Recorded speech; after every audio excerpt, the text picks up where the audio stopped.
As nossas telas, tudo bem, Bernardo?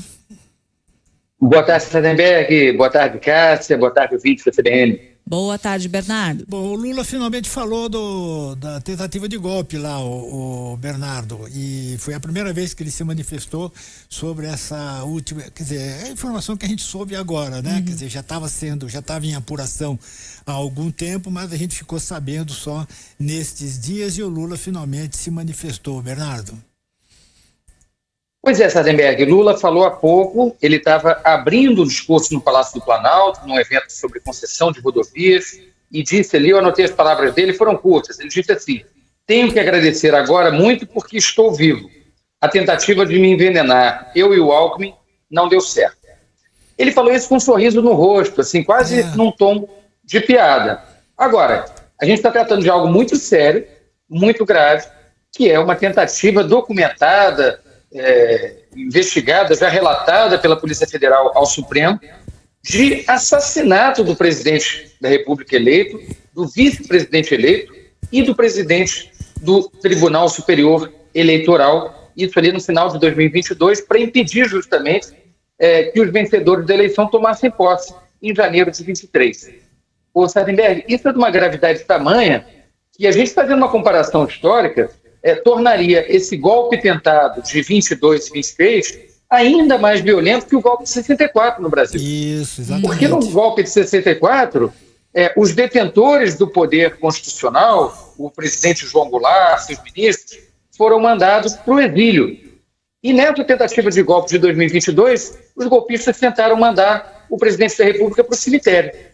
E também o vice-presidente, o que, de acordo com os documentos apreendidos pela Polícia Federal, na cabeça deles, tornaria a chapa extinta, ou seja, anularia, na prática, o resultado daquela eleição e permitiria ao ex-presidente Jair Bolsonaro continuar no poder sem votos. Que, na verdade, então era o grande objetivo.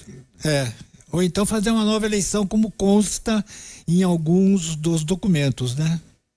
Exato, mas até pelo tempo isso ia exigir que o mandato dele fosse prorrogado ilegalmente, fora daquilo que prevê a Constituição. Então, a gente sabe, o Bolsonaro nunca escondeu, Sardenberg e Cássia, que para ele a eleição só teria valor se ele fosse vitorioso. Né? Por isso ele questionou tanto as urnas eletrônicas, por isso ele atacou tanto a justiça eleitoral, por isso ele tentou criar esse clima de instabilidade no país e, de fato, conseguiu. O que tem de mais significativo nessa operação de terça-feira, cujo desenrolar a gente vai vendo agora, é a gente entender melhor o nível de preparação que eles tinham, o nível de violência que eles estavam dispostos a praticar, e mais uma coisa, como é que havia uma engrenagem militar por trás de toda essa operação. Veja, não é trivial, foram presos um general da reserva, 3 tenentes-coronéis, outros militares já tinham sido presos, agora o Mauro Cid, tenente-coronel, será ouvido novamente. Era um golpe fardado, era uma tentativa de golpe fardado. A gente está dizendo com isso que todas as forças armadas estivessem envolvidas. Inclusive, a oposição de parte dos generais foi o que talvez tenha sido determinante para o golpe não ser bem sucedido. Mas é muito relevante que tanto os oficiais da ativa e da reserva estivessem envolvidos nesse plano de rasgar a Constituição e romper com a democracia. Não é pouca coisa um general ser preso. A gente não vê isso todo dia, nem no Brasil, nem em país algum. E isso nos leva a crer, Sardenberg e Cássia, que essas investigações precisam ainda avançar para chegar ao topo da cadeia de comando. Não é verossímil que tudo isso tivesse sido montado, tudo isso tivesse sido armado, inclusive em reunião na casa do candidato a vice do Bolsonaro, o ex-ministro Braga Neto, também general da reserva, e o Braga Neto não soubesse disso. Não é crível que o Mauro Cid, ajudante de ordens do presidente Bolsonaro, tivesse documentos no seu celular tratando dessa conspiração e o Bolsonaro não ficasse sabendo. Então, tudo leva a crer que a Polícia Federal está agindo com cautela, está evitando dar passos maiores do que a perna, mas tudo leva a crer que o prolongamento dessa investigação vai sim provocar o indiciamento do Bolsonaro, do Braga Neto, talvez também do general Augusto Heleno e de outras cabeças coroadas aí das Forças Armadas que estiveram envolvidas nessa tentativa de golpe.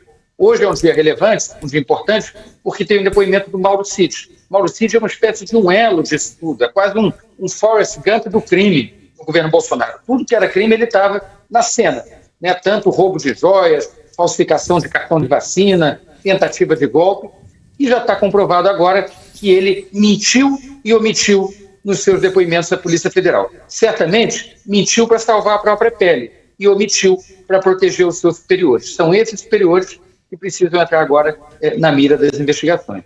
Sargenberg Castro. Só mais uma coisinha, né, Bernardo, é que um daqueles tenentes-coronéis, eu não me lembro o nome, qual deles em particular, reclama justamente da falta de apoio no alto comando do Exército, né? O alto comando do Exército são os generais de Exército, que são 15 generais, e ele, num daqueles documentos que foram apreendidos, ele reclama justamente da falta de apoio e, aliás, xinga os generais, né? Pois é, eles achavam que os generais que não estavam no golpe eram melancias, né? É o termo que eles usavam, verde por fora, a cor da farda, e vermelho por dentro, porque seriam comunistas. Você vê que a gente chegou num ponto no Brasil que defender a Constituição é virar comunista, né? A gente no jornalismo já está acostumado a lidar com isso há bastante tempo.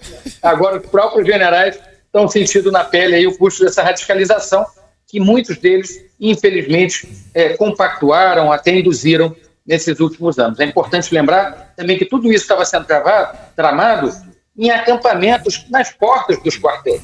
E esses acampamentos foram mantidos, foram autorizados pelo comando do Exército. Então, se por um lado as investigações já tinham apontado que o então comandante do Exército não estava no golpe, né, o general Freire Gomes teria se dito contrário várias vezes, inclusive ao próprio Bolsonaro, por outro lado também não houve uma ação mais incisiva para fazer cessar aquela movimentação golpista que acabou dando lá naquelas invasões, depredações de prédio público no 8 de janeiro de 2023.